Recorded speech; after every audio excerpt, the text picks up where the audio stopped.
Hello, this is Craig Severson with Grunt Media. Later on the show, I'm hopefully going to demystify you all this weird stuff about aspect ratios in television in living color. All that and more on The Lab with Leo.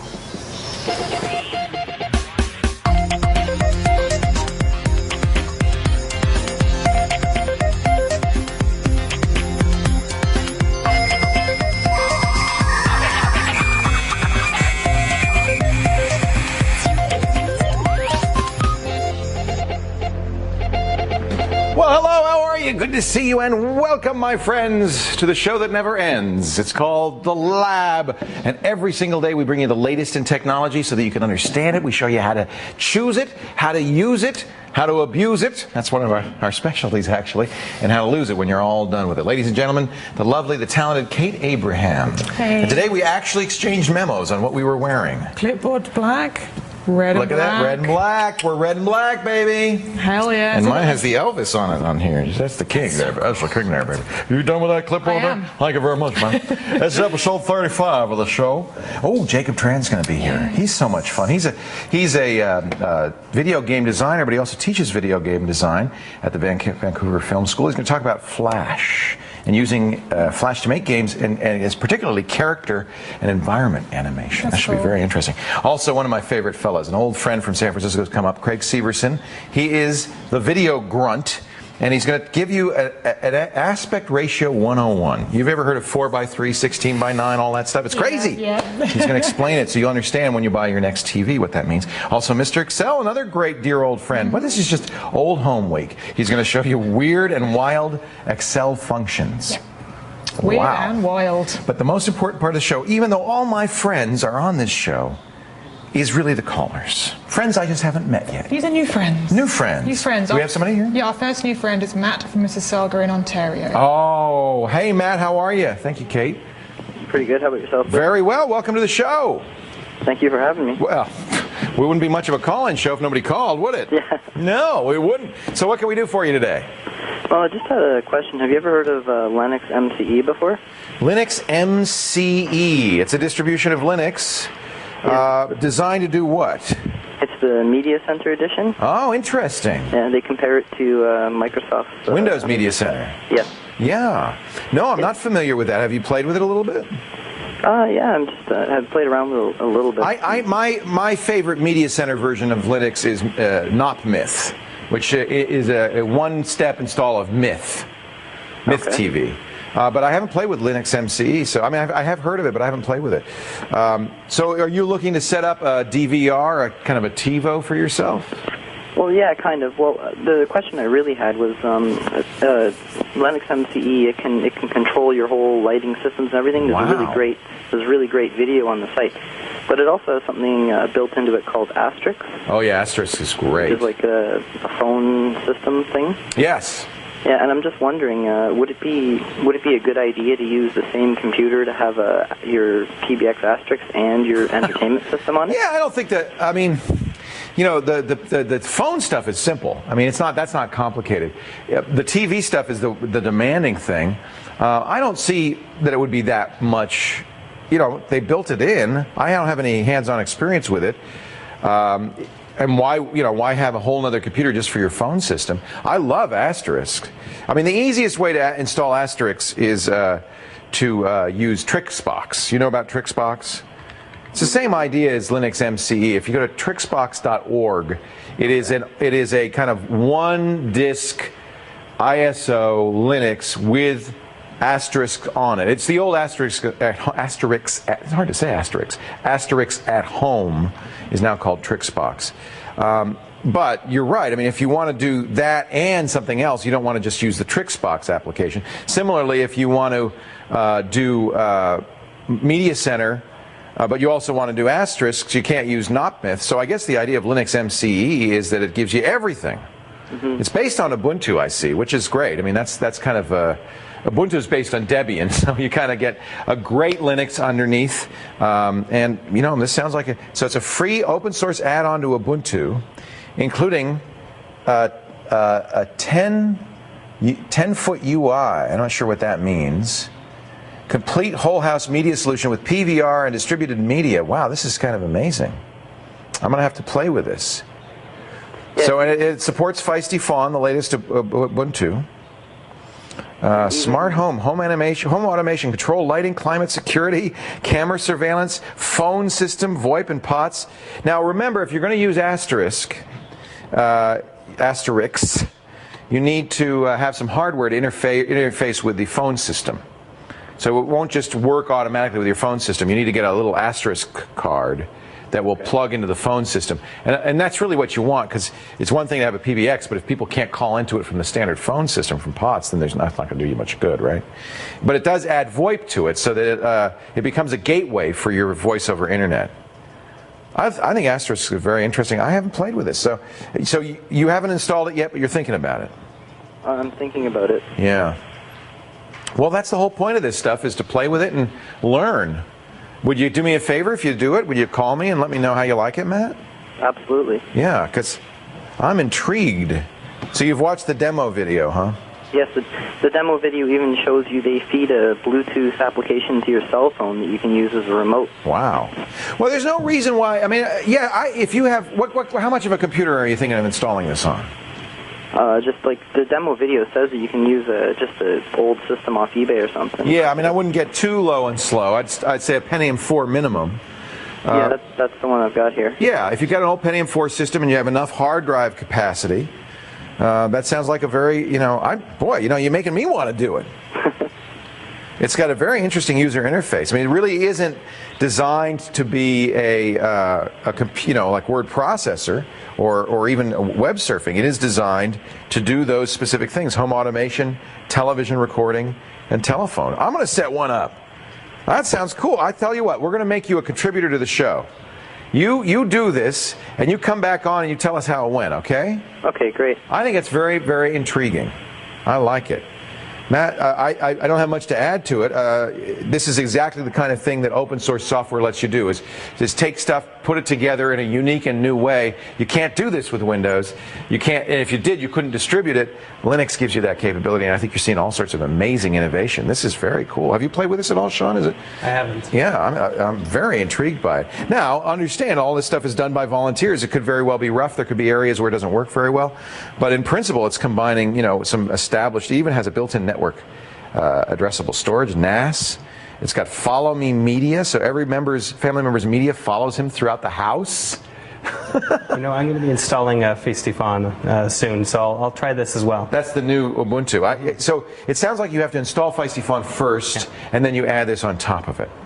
Wow. It makes me want to do this. I have an idea what the 10-foot UI is as well. What is a 10-foot UI? Designed for screens so that you can see it from 10 feet away without having to squint. Oh, I get it. So that's what we saw in the screenshots, where it's big buttons. Right. I get it. So that makes sense. You don't have to worry about I suppose it supports remote controls and everything. I mean, look, it's a do-it-yourself project. It's not going to all work out of the box. You got to get in there and get your hands dirty, but that's why people do this kind of stuff.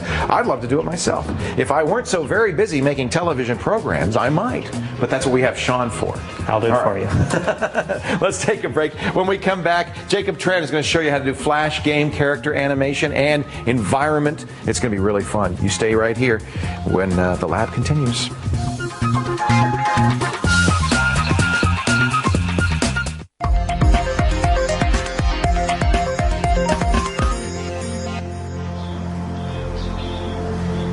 Welcome back to the lab, and we are talking today with Jacob Tran, who is a professional software consultant, game designer, and teaches game design at the Vancouver School of Film, or Film School. And today our text, we're going to be taking from the text of this is by your friend Glenn Rhodes, the Flash Professional 8 Game Development. Yes. Wow. It's an excellent book. A book just dedicated to Flash game development. Exactly. That's neat, from Charles River Media. Do professional game companies use Flash for development? They do. It's being used quite often for mobile game handheld development. For like camera phones or video, cell phones, you mean? Right. Yeah. And it's also being used for a lot of web gaming development. We see as a well. lot of incredibly good web games. Definitely. Done in Flash now. And of course, because it's in Flash, it's small, it's compact, it loads fast. You're not going to see it on a PlayStation 3 because it's not going to have that super great HD quality. However, people are developing tools for the Xbox Arcade. Wow. So that's interesting. Wow. Yes. So the key on any animation is character, isn't it? getting a character that you can identify with, that's lovable, that's interesting. Exactly. Show us how you get started with that. So what I've done here is I've used a character who kind of reminds me of Ryan a bit, Ryan Yule. Ryan Yule? So he's the Ryan. Oh, look at him, he's cute. Ryan the Safari Guide. Ryan in a pith helmet. And it's using Glenn's suggestions. It's very, very easy to create a character with necessary animations. What are things are we looking for with this? Well, with our character, he's going to be able to run, he's going to be able to jump, he's going to be able to climb There's ladders. certain things he needs, certain capabilities he needs. Exactly. Yep. So this is him when he's just idling, sitting around, and this is him when he's running. Yeah, it looks just like Ryan. Yeah. Yeah. And this is going to be him when he's climbing up a ladder. So you don't need very detailed animation. It's not like a lot of frames smooth animation. It doesn't need that. Right. Sometimes less is more, I find. Right. Sometimes just a couple of frames, right? Exactly. Yeah. So once you have your character set and the necessary animations available to you, next you start trying to develop the environment he's going to interact with. You can't climb a ladder unless there is a ladder. Exactly. Yeah. In Flash 8, there's an excellent feature called the bitmap data object. And the reason why it's so excellent is that you can take a piece of art, for example, this tile set here, what we call a tile set, and you can take portions of this tile set and replicate it. Over and over. Over and over and over. So you only need to cache this image once, and then you could use that cached image to make a massive level. That's how even big video games work. They're texture maps and they repeat them over and over again. Exactly. Right? Yeah, because you don't want to have to create new images for everything. Right. Yeah. Okay. The next step is defining an array. What an array is, it's an index list of information. Okay. Okay, so it looks something like this. That's an array. It's just a list of numbers. Right, which is very hard to type by hand and very Yes. tedious. Each number means something? Each number means something. It correlates to which tile on the tile set that we want to load it into our level. So if you had a wall that would have all the same except that at position 4 there's a ladder, it'd be 0, 0, 0, 1, 0, like that. Exactly. Okay.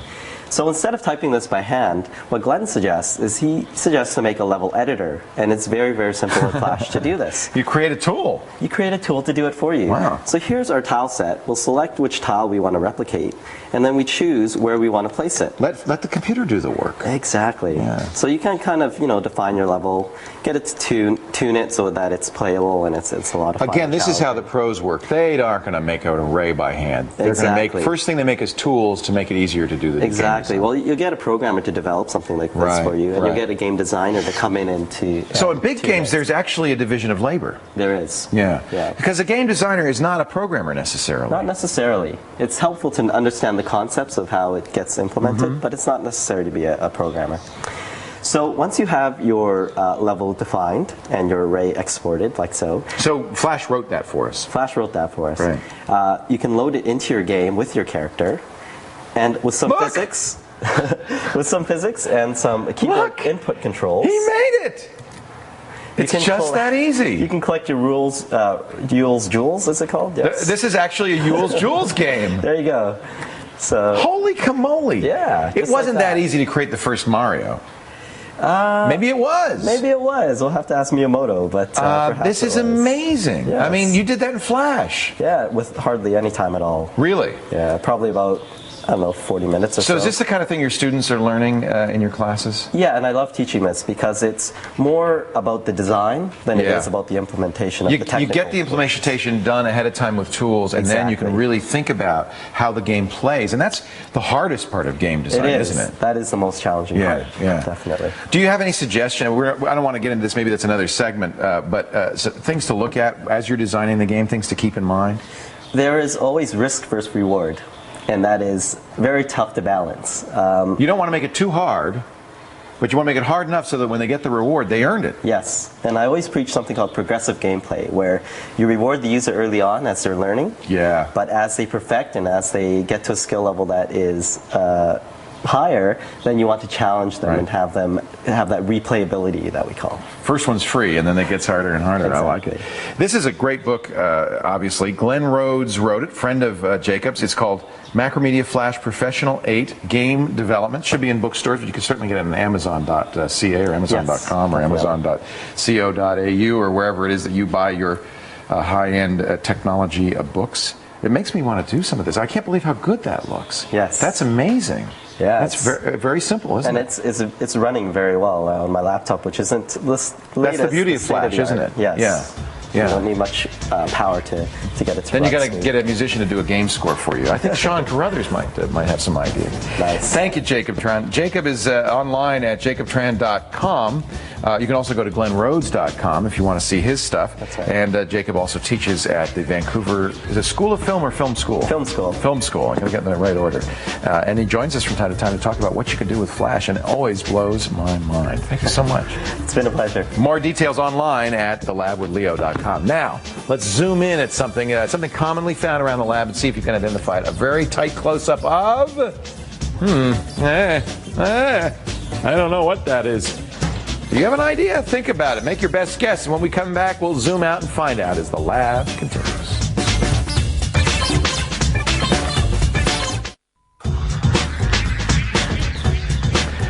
What the heck is that? A close-up of something commonly found around the lab. I have no idea what that blue plastic. Let's zoom out. Oh, it's a VGA cable. I should have known. Sean Carruthers does that with his super-duper macro zoom lens. Look, he's found 2 new models. I expect to see their hair in the What to Tech game any day now. Oh, please. Let's get another call on here quick. These guys are starting to scare me. Kate, you I'm have getting somebody? a little bit scared myself. Yeah, it's a little weird keep in my here. head here. Yeah. This is Alex from Calgary in Alberta. Hello, Alex. How are you today? I'm doing great. How about you? Oh, wonderful. Welcome to the show. Thank you. What can I do for you? I'm looking to buy a laptop for university, Great. and I'm leaning towards a MacBook Pro. Okay. But I own a PC, so I need to back up my university work on a computer just in case I do lose my laptop. Great idea. I want to like send them over email without having to buy like an external hard drive or anything. Okay. But how compatible is it to send files over from a Mac to a PC? Well, I mean, is it just for storage, or do you want to open them on the PC? If I do have to edit them, I would like to open To be able to open them on the PC. Yeah, I mean, for storage, it's no big deal. You just send it, it's attached, whatever. In fact, there's a little program that allows you to use Gmail as kind of backup storage. Even though it's just an email program, you kind of like email yourself the files and use Gmail's system. There are also online backups where you can do that. But if you want to open it on your computer, it just depends on the program you use to create it. If you use Microsoft Word on the Mac, no problem. It'll open Microsoft Word on the PC. And in fact, any of the Office programs, no problem. What programs do you think you're going to be using? You know what? I don't know too much about Mac laptops, so like I know on my computer I've got Microsoft Word, but like on the laptop, I'm really not sure. Yeah, well, I could tell you if you, for instance, used GarageBand to make some music and you send it to the PC, there's no PC program that'll open that GarageBand file. Okay. So if you're using a program on the Mac that isn't also on the PC, it's going to be, it depends. Photoshop, PC, Mac, same.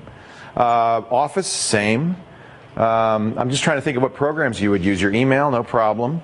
Yeah, but if you edit an iMovie or you create a GarageBand, none of that will translate over. I mean, the iMovie will, the AVI file will, but not the edit list that you create in iMovie. So it really depends on if there's a PC version of that program. In most cases, if there are versions on both sides, they'll work fine with each other. Okay. Yeah, I don't think that.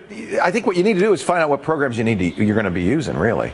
And I don't think there's much you'll be doing on the Mac that won't just translate over to the PC. The nice thing is the Mac can actually read the PC file system, so you could even use a USB drive or a little thumb drive and copy stuff from the Mac and bring it over to the PC, and it'd be able to read it fine. If you've got an iPod, you could plug it into the Mac, use it as a hard drive, copy stuff onto it, and bring it over to the PC. So there's lots of ways to get these files back and forth. The thing to remember is the PC can't read Mac formatted disks, but the Mac can read PC formatted disks. If you burn a CD on a PC or on a Mac, it'll go over to the other side and read fine.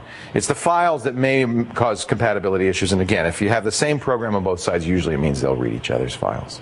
All right. Okay. Sounds good then. What are you studying? What are you going to study? I'm going to be studying immunology and microbiology at Dalhousie in Halifax. That's pretty darn good. Yeah. That's exciting. Are you going to be a freshman? Starting in September, I'll be a freshman. You want to be a physician, or what do you want to do with that? I would very like to be a researcher. A microbiologist or something like that? Yeah. Oh, that's great.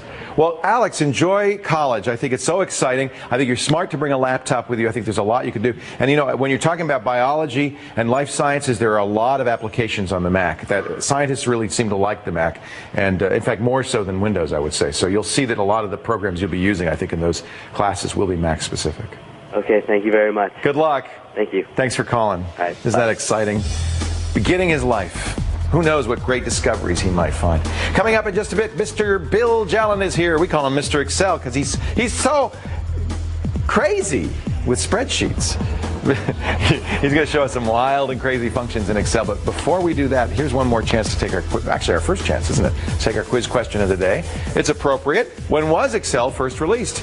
Was it in 87 for Windows, 85 for Mac, or 83 for DOS? Or please release me, let me go. Mr. Excel, you're not allowed to answer. I know that one. Yeah, I know you know that one. Well, but do you at home? We'll find out in a little bit when the lab continues.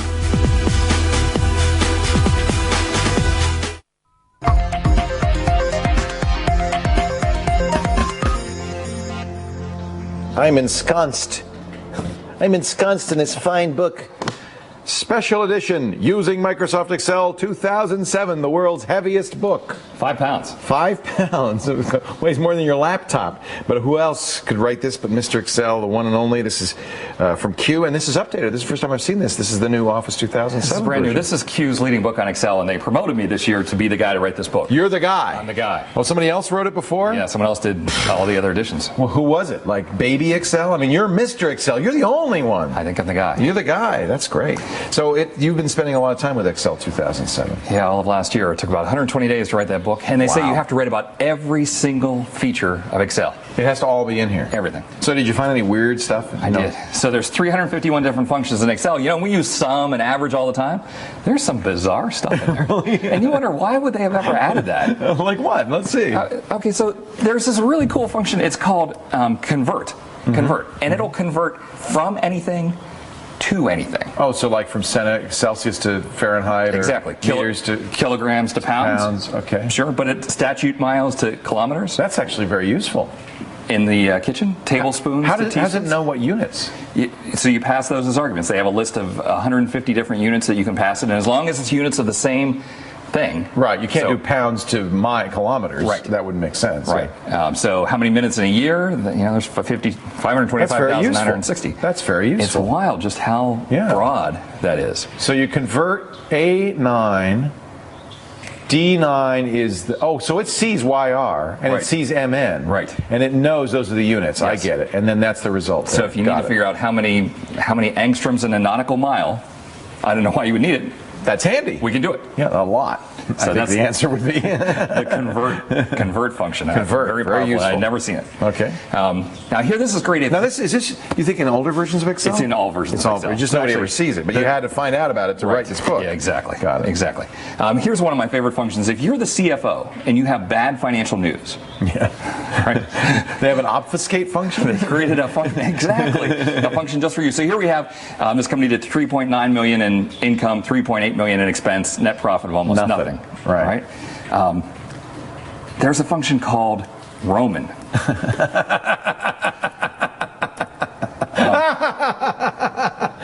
The board will never understand this. Look at this. Yeah. We made XCVIII. It's just make it big. Restate all your, and then you would hide column B. Right. It's all in Roman numerals. You could certainly get out of the office before they figure out what's going on. As you can see, we made XCVIII. Who can use Roman? I mean, filmmakers for the credits, and that's it. The NFL commissioner to figure out what Super Bowl is Super Bowl numbers, and that's it. That's pretty funny. Roman. Can you imagine? Somebody probably spent a few days writing that. It's tough. And they have 4 different ways to do Roman. The classic Roman way and then the modern way. No. It's wild. That's pretty funny. I learned more about Roman numerals than I ever wanted to know. No kidding. I'm sure. And you have to document this in the book. It's in the book. So the guy who wrote the book before me just copied help. It was 300 pages of help. So you didn't want to do that. I want to come up with a real live thing. So you use real examples for Roman? Well, here it is, pages 472 to 474. You're not kidding. And the example is how to obfuscate your income statement. That's good. It makes it more fun. Yeah. Right, exactly. Look at this. You actually spent 3 pages on it. What else is in here? I love it. This is so much fun. Yeah, so here's the syntax and everything. Right. And using Roman to finish movie credits. Perfect. See? That's good. And another one that's useful is something called net work days. This is great if you need to figure out how many days you've worked. Right. So like in HR, we give you benefits after you've been here for 120 days. Okay. But work days, not just actual So you days. have to know like what days of the week you work. Right. And does it take out holidays We even? assume everyone is Monday through Friday, but over here off to the right, we have a list of all of our holidays. So concede. So those are the company holidays. And then we ask for the network days from the start date to the end date, keeping in mind those these holidays. And it also takes Saturday and Sunday out automatically? Take Saturday and Sunday out automatically. Wow. And then That would be useful. I think that's cool. Although you could write that function, but since they already put it in there, why not? Right. And then the other one is workday. So you get hired and then 45 work days later you're off probation. Yeah. There's a workday function, same thing. It has a range of holidays on the right-hand side. So if you started on January 1st, your probation ends March 3/5, 5th. 2007. Wow. Every HR department needs that. Yes. Okay, 351 functions. Yes. I get through 349 of them. Yep. There's two missing. There's two missing. And you don't know what they are. Right. I'm completely. No, I mean I can't find any use. Can't find any use for something called fact double. Fact double. Fact double. Factorial. The factorial of 7 is 7 times 5 times 4 times 3 times 2 times 4. I understand factorial. And the example in the book is figure out if you should play the lottery pool this week using factorial. But double factorial is every other number. 7 times 5 times 3 times 1. Okay? I don't know why you would need that. I go to Microsoft. They say, we don't know why it's in there. It's probably been in there since version 1. Right. I go to Google, and the only thing I find is a guy in 1999 who's writing a book and says, I have every function figured out except for fact double. What's it used for? And there was no answer. Nobody knows. Well, we give away the Learn Excel book every Tuesday. People download chapters. So I said, hey, what can you use fact double for? And it took less than an hour. No. Someone wrote back and said, hey, every night the cable shows are showing what? Texas Hold'em poker. Right. And if you think about Texas Hold'em poker, everyone gets 2 cards. Right. So fact double can be used to figure out how many combinations are possible if you're playing N players. So if you have 11 players, use fact double of 11. Who would have known So that? in the book, no one's going to turn to fact double. But it's useful. But here it is, right here. Useful for poker Texas Hold'em. probabilities to Texas Hold'em. All right. Wow. And my last function. So I'll tell you who uses it. The producer of the World Poker Tour probably uses that because they have to always put those percentages. Yeah, it's pretty wild. If you have 8 players, it's like a number I can't even pronounce, 9 quintillion or something like that. I don't know, lots of comments. Okay, my favorite function. This is one that everyone can use. This is one that everyone can use. Okay. If you're going to go buy a car or a house, you set up a simple spreadsheet: price of the car, how many months you want to pay Called for, amortization. Yeah. and the interest rate, Yeah. and a great simple function called the payment function, PMT. Right. PMT function. So you I've used that. You specify the rate, and the trick is you have to divide the rate by 12 Yeah, because 'cause it's it's monthly payments. right. And then how many months you want to use, and then the negative price, and it'll Yes. figure out your car payment. So you can always just figure out exactly how much you want to spend before you go to the car dealership. So you thought you'd give us one useful one? Yes. One useful one. One useful one. That's it. Well, And what was the last one that you didn't figure out that was 451 or whatever it was? It's square root of pi, SQRT pi. It takes a number, multiplies it by pi, and then takes the square root, which is not which pizza is the best deal. That doesn't tell you anything about geometry or... It's completely useless. If you know how to use... Did you ever find anybody who No, could... never found it. And actually in the book I said, if you have any use for this, I'll buy you a real pizza. Pizza's on bill. If you could tell us why anyone knows the square root of pi. Exactly. Every other function, 450 functions documented in this one book using Excel 2007. It's the only Excel book you need. I don't think so. I think there's a lot of other great Excel books, and you'll find them all at MrExcel.com. He didn't write that. Mr. Excel Especially when I said, if you want to learn more about pivot tables, go buy this book. Buy the pivot table book. Graphing, buy the graphing book. Do you still do the teacher book, Excel for Teachers? Teacher book is still out That, there. to me, Right. if you know a teacher, give them that book. It Excel is for such, it's how they can use it in the classroom. It's fantastic. This fall I'll have to do another teacher example. You're going to have to do a we'll come 2001, a 2007 one. Yeah. Mr. Excel's the greatest. Catch him at MrExcel.com. And, of course, we'll have all of these weird, useless functions on our site, labwithleo.com. More of your calls coming up in just a bit. Stay right here.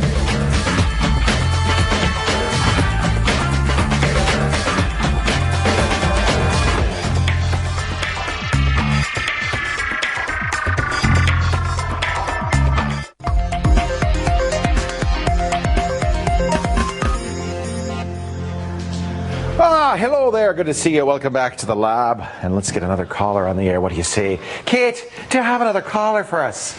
Oh, heading back to Europe. I like it. I don't know what I'm doing. I'm channeling Father McCreary. This is Grant from Ottawa in Ontario. From Ottawa. Hello, Grant. Hey, Leo. How are you? I'm great. How are you today? Not bad. Not bad. What can I do for you?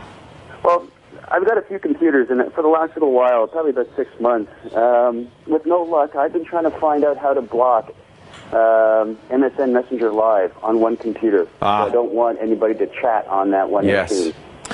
The reason it's hard is because Microsoft, in their infinite wisdom, have basically made it virtually impossible.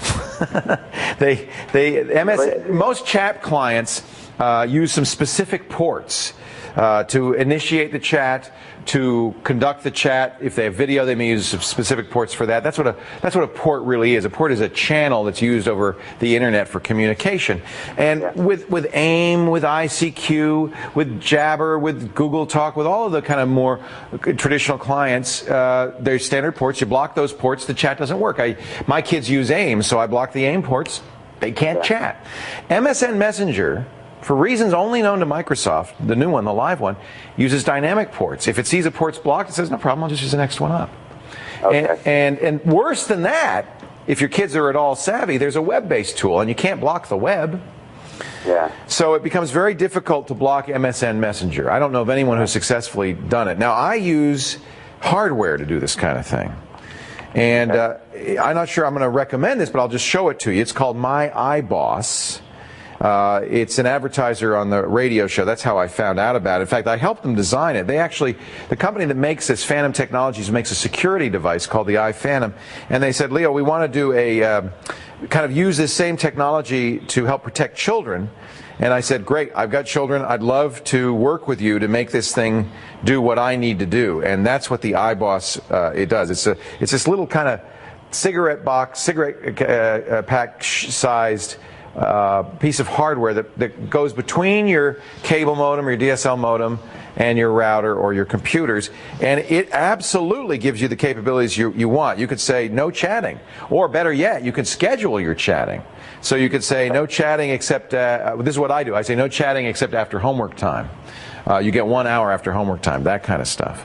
Now, there are some side effects to this. By the way, the iBoss Pro, which is slightly more expensive, first of all, the first side effect is it's somewhat expensive. You have to buy the hardware, it's about $100, and then there's a monthly fee, I think it's $4 or $5 a month. It does do your whole network, and with the iBoss Pro, you could say specific computers have different policies. So you could say this computer can't chat, but this one can. And the other side effect that I don't like is it can slow your computing down a little bit. I'm not sure if it's available in Canada or not. I would check the site. It's iphantom.com and see, because I don't see why it wouldn't. But you want to make sure. Sometimes I'll recommend stuff that I use in the States that you can't, in fact, use in Canada or out of the States. But I've been very happy with this. It's pretty amazing. Now, there are other programs you can use. That might be a little bit less expensive. iBoss is good because it protects my whole network. I've got 7 or 8 computers in the house. They can't, I control what each one does. But if you only have to do one computer, as you said, I think the best program is Cyber Patrol. Are you on Windows? Yeah, XP. Yeah, Cyber Patrol. You have a 30-day trial. You can see if you like it. Cyberpatrol.com, CYBER patrol.com. What this will do is allow you to set all sorts of rules on the computer. Actually, it's a 2-week trial, I should say. And it is 31 euros, $39 US. It's not very expensive. I find this one works pretty well. And this also allows you to monitor other stuff as well. Hidden or visible? Like, I guess it'll be password protected type thing. So yeah, it's hidden. I mean, they don't look. I mean, how old are your kids? 13, 12. Yeah. See, the 13-year-old is going to be smart enough to try to get around this. If they're really motivated to get around it, almost anything they can. The one thing about the iBoss is you can lock it up. So there's nothing they can do in software. Stuff that's running on the computer, they almost always can get around. There are sites, I'm not going to give you the name of the site, but there's a site that specializes in telling kids how to get around this stuff. And most kids in school, they'll share this information. If they're motivated to get around it, they almost always can. Okay. That's why ultimately, the parent has to. I recommend keeping the computer in a public area and walking by once in a while. They're real good at hiding that stuff, but that's the best you can do. Cyber Patrol is pretty good about keeping it. It's hidden. It's hard to disable. They do a pretty good job, and they have all sorts of filtering and control capabilities. So I think it's a pretty good choice. Great. Okay. There are a number of other programs like this. This is the one I generally recommend. Okay, no, that's perfect. At least I could stop looking for a solution on the web. Yeah, I mean, there's a zillion of them. Yeah. I have to say that Microsoft and Apple both are getting better about building this stuff into the computer, and it baffles me that Microsoft has made it so hard to block its Messenger client. I don't think that's right, frankly. I think that they should make it easier for parents to turn this stuff off. Yeah. That's perfect then. Hey, thanks for calling. Thank you. Cyberpatrol.com. All right, take care. Coming up in just a little bit, Craig Severson. He is the video grunt. He's going to tell us everything you want to know about 4:6, 16:9, video aspect ratios. Also coming up, we're going to have a Yule's Jewel. We're going to do the Lemmings a little bit later on. I gave Ryan an assignment, and he's come up with some great games. But right now, it's our quiz question of the day. Are you ready for this? See if you can answer this one. When was Excel first released? Quiet, Mr. Excel. Don't you say a word. Was it 87, 85, 83, or please release me, let me go? Do we have to pay a royalty if I sing 6 words? Yeah? Yeah. The video grunt says we owe money now to Tom Jones. Actually, I owe money to everybody who's listening, and in fact, we'll be back in just a bit. You stay right here.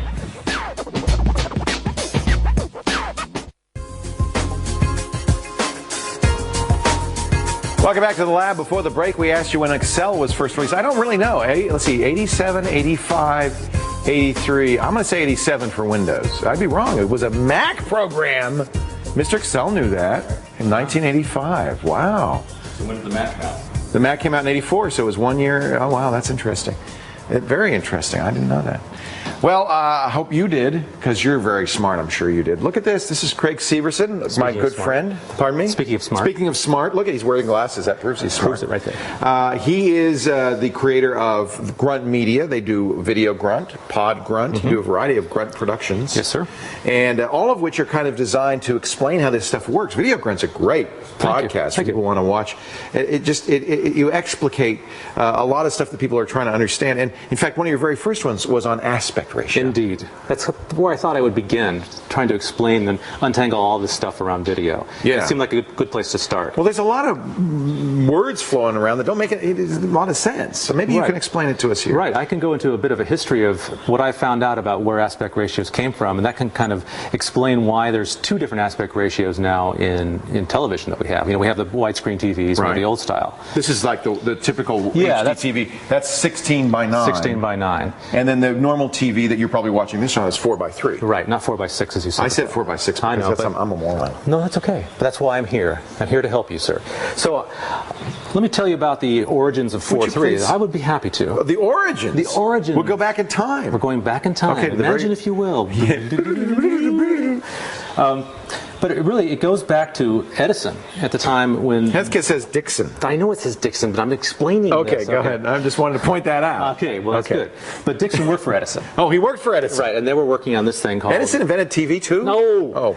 Would you let me explain this? I'm sorry, go ahead. So Dixon... He's used to working alone. Yeah, I know. This is like, God, this is stressful, especially with this guy.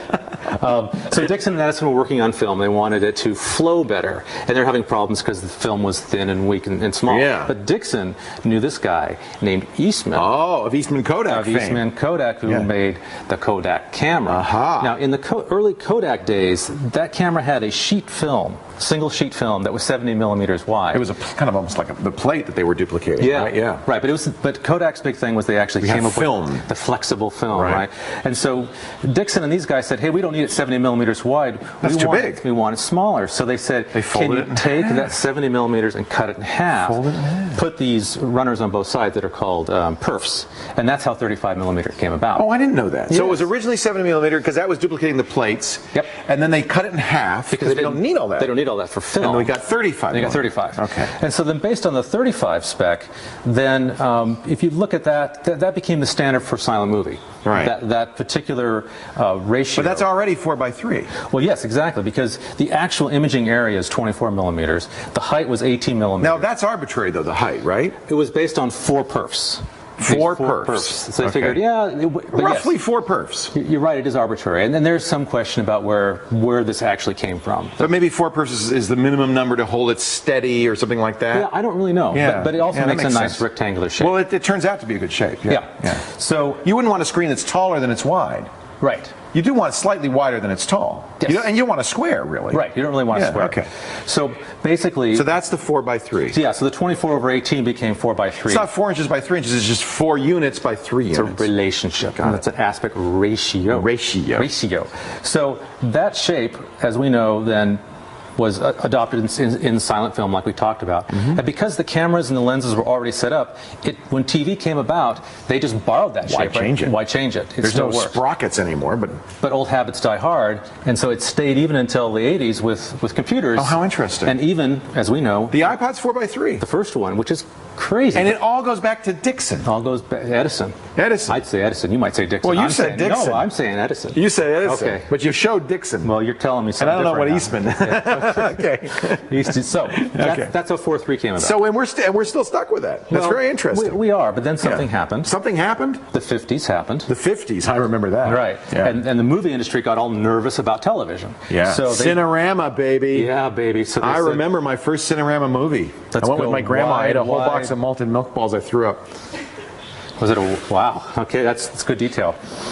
But probably because you were so enamored by the I couldn't believe it. It was huge. I was just go, wow, that's wow. So it was Circus World was the name of the movie. Just in case you care. Okay, I really wanted to know that. I'll put that in my next show. So they made screens wider. It was huge. Yeah, because it wasn't even 16:9. I mean, it was really big. They got wider and wider, right? Yeah. Because they could. Because it was like a freeway on ramp. I mean, it was. Well, yeah, of the time. So, and to your point, so these various aspect ratios came about. There was 137, 167, and these kind 185, 2.2. 2.3? 2.35. How much bigger can you get? You can get wide and wide and wide as long as you want. Right. But these are sort of the relative standard aspect ratios that the film industry developed over time. Well, yeah, and you can't get too wide because you have a screen that you have to match all over the country, and And it gets a little weird if you're in a big room and you have to actually. But I do remember Cinerama, and that was quite wide. Yes. And when you see something like Lawrence of Arabia now on your TV, even with a widescreen TV, there's got to be the bars, and it's very narrow band across it. Yeah. Something's got to give. Something's got to give. So. These were the relative shapes of the aspect ratios that were in play in the mid-'80s. So now we're jumping to the mid-'80s when they're thinking about this thing called digital television. And they have to establish standards. Since we all love standards, we all need them. And 4:3 was the only aspect ratio standard in we know television. We want it wider than that. Right. So with 4:3... Look at all you're missing. Look at all you're missing, and so they would have to letterbox it like we're going to talk about in a second. So what do? When you're creating a new standard, what are you going to come up with? Are you going to use a film standard or what? So this guy, very clever guy. Not Dixon. No, this is not Dixon now. We're moving ahead. Dr. Kearns Powers, who worked for David Sarnoff Research Center, which did a lot of work in television theory. Sarnoff was Mr. NBC at the time. Yes, right. Dr. Powers took a look at this chart and said, wait a minute. If I look at the widest part and I look at the narrowest part in the middle, that is actually the same shape. And so you can actually fit everything into that shape. And what is that shape? 16. It's magic. It's a magic rectangle. So this was kind of the mean of all the stuff. In a way, yes. It was a good compromise. Mean. Right. It had nothing to do with the golden mean per se, but I know what you're saying. It was a compromise. I shouldn't say golden mean because that's actually something. That's 1.185 or whatever. Yeah, that's the phi ratio. But we won't go into that right now because that has nothing to do with video. Nothing to do with video. But to give you an example of how all of us are dealing with that in our current. You're really sorry to be working with me right now. I'm having a hard time. But now I'm going to tell you something else. We got 1 minute left. Oh, God. Okay. So the esteemed producers of this show also create another show called The Electric Playground. They do. And that is at a 24:4 ratio. Don't confuse me. No. So in the early days, they were doing it in 4:3. Yeah. Right? And so if we had this white rectangle as your 4:3 screen, we all, everything fit and everything was great. And that was on the old-fashioned TV. But then something happened. They moved to 16:9. Those sons of guns. And so if you take a 4:3 screen on top of that, you've got to shrink it to make it look right. Now we get letterbox. And that's what we call letterbox. Got it. Right. So Now we take the opposite. Let's say now you have a widescreen TV, and you're going to look at some old stuff. Now what do so we your do? big screen comes on, and then you got the black bars on the other side called pillar box. So as we scooch it down. Because you got to make it fit. Otherwise, it's going to get stretched, distorted. But if you have a widescreen TV, you get the full picture and all of its widescreen glory. The irony is that you still have to letterbox even on a 16:9 if you're showing film. Yes. Because film is even wider. Even wider, right. And so if you still see black bars on your widescreen TV, don't panic. It's normal. It's normal. It's okay. Yeah. But it's better than distorting it. It's better than pan and scan. And these are all things that I go into. In pan and scan is, watch the whole thing because it's really great. Pan and scan is where they say, well, we've got a wide screen. We've only got this, so we'll go back and forth. Here's Dr. Zhivago. Here's Julie Christie. Here's Dr. It goes crazy. Yeah. Just like me sometimes. Yeah. Widescreen. It's a lot of work on a widescreen to get out of film. I know. Out of a frame. It's a workout. Isn't he good? Even I couldn't throw him off.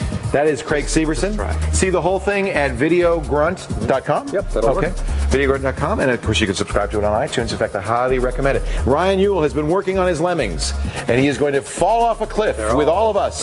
They're all going in just a bit. When we continue, you stay right here. The lab will be right back.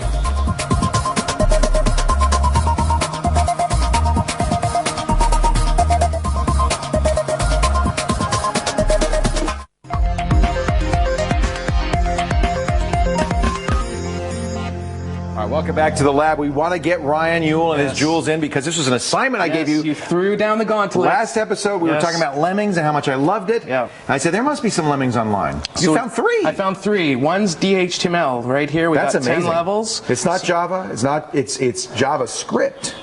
So there we go. Dynamic so let's play HTML. This one right here. This one looks exactly like the original. So let's see. Even down to the opening screen. So it's loading it up. Here we go. Now we may not have audio because we've got all 3 of them running at once. This one doesn't have audio, but as you can see here, the Lemmings. That's the same. That's the game. Yeah. So, and I don't know if you know this, but I tested video games for 3 years. There are some control issues with this game, but overall it's okay. You're speaking like a pro. Yes. Yeah. And so this one we got right here. Now this one is another one. This one's Java or Flash. I think it's Java actually. Okay. And the reason I like it is there's no control issues and it actually has sound. So if I hit explode here, they should explode now. I'm running 3 at the same time, so they all blew up. The humanity, the Lemmingamity. And last but not least here, we're going to go with this one. And this one is not like the original skin, but the presentation in this is a Flash game. They're students instead of lemmings, and they're all trying to get to the beach. So I would say this one is probably the best overall, though not true to the original in the others may be violating copyright, too. Yes, well, right? I think that was a problem. I think a lot of lemmings got kicked off the internet a few years ago. Okay, we're out of time. I want to remind everybody to go to the website to fill out the form so you can get on the show, thelabwithleo.com. And by the way, Mr. Sean Carruthers, you owe him a pizza, Mr. Excel. He came up with a reason that you would need what? Pi squared, square root of pi. Yep, you have to figure out the way to get the circle of the same size as a square, or vice versa. Fascinating. Reprint the book. Unbelievable. Sorry, you man. saw it here first. We'll see you next time on The Lab.